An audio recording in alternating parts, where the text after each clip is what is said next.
Over the 45 years that His Majesty King Bhumibol Adulyadej of Thailand has dedicated himself to the tremendous task of serving the nation, he has carried out an exhausting array of activities with perseverance, sacrificing his own personal happiness for that of the Thai people.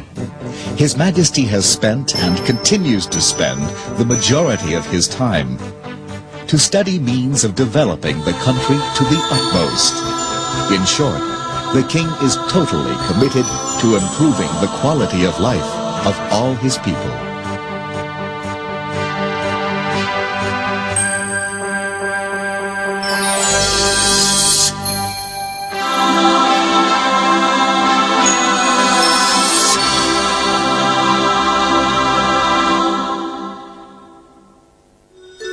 His Majesty's kindness, like falling rain, gladdens and refreshes the spirit of his people, content in his august and protective presence.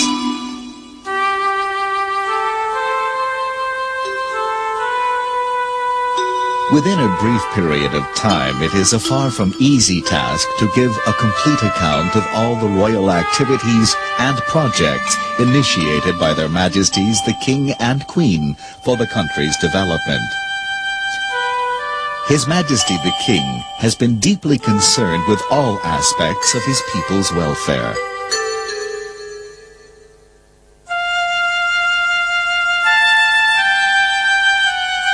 Ever since his accession to the throne in 1946.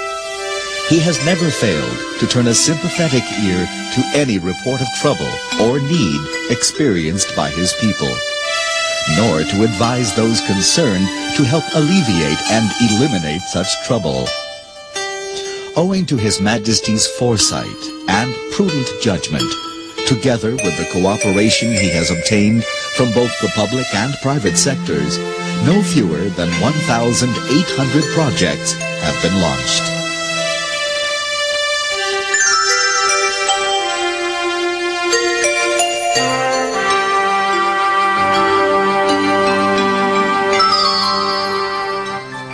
Their Majesties, the King and Queens, are always mindful of the many responsibilities to the country that await them. On their visits to all regions of Thailand, they gain first-hand knowledge of the people's way of life throughout the kingdom.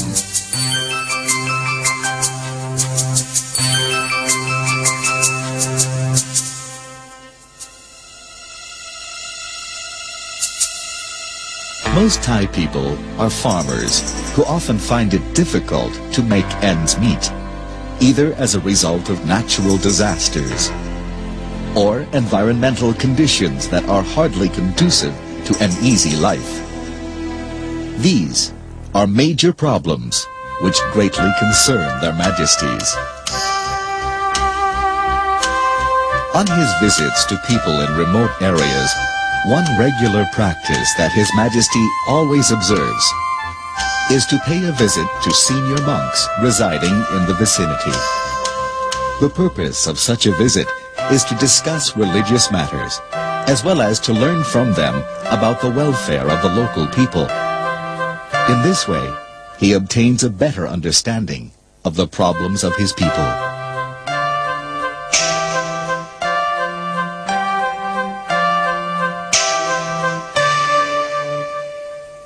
His Majesty's commitment to improving the lives of the country's hard-pressed villagers has led to the creation of numerous royal projects related to agriculture and irrigation.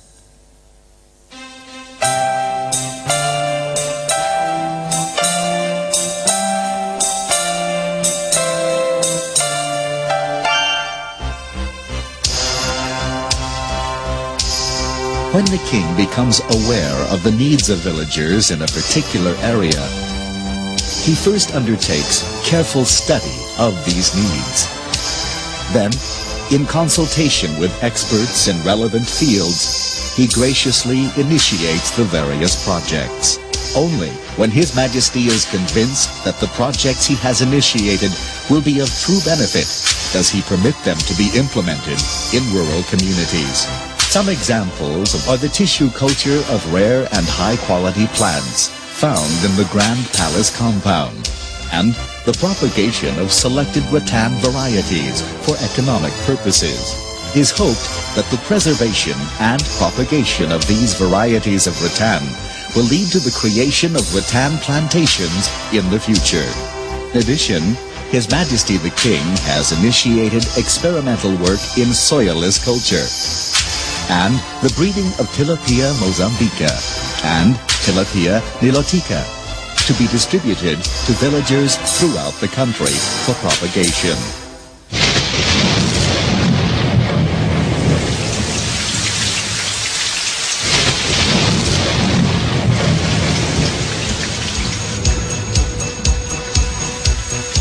Even the problem of flooding, a serious threat to the residents of Bangkok, has received His Majesty's attention.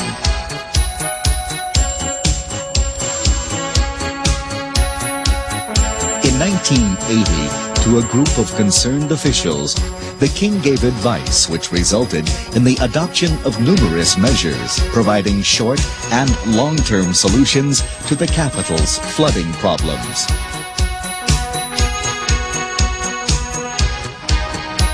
These measures included the creation of green areas, the construction of water holding stations, and an improved system of drainage along the San Sad Canal.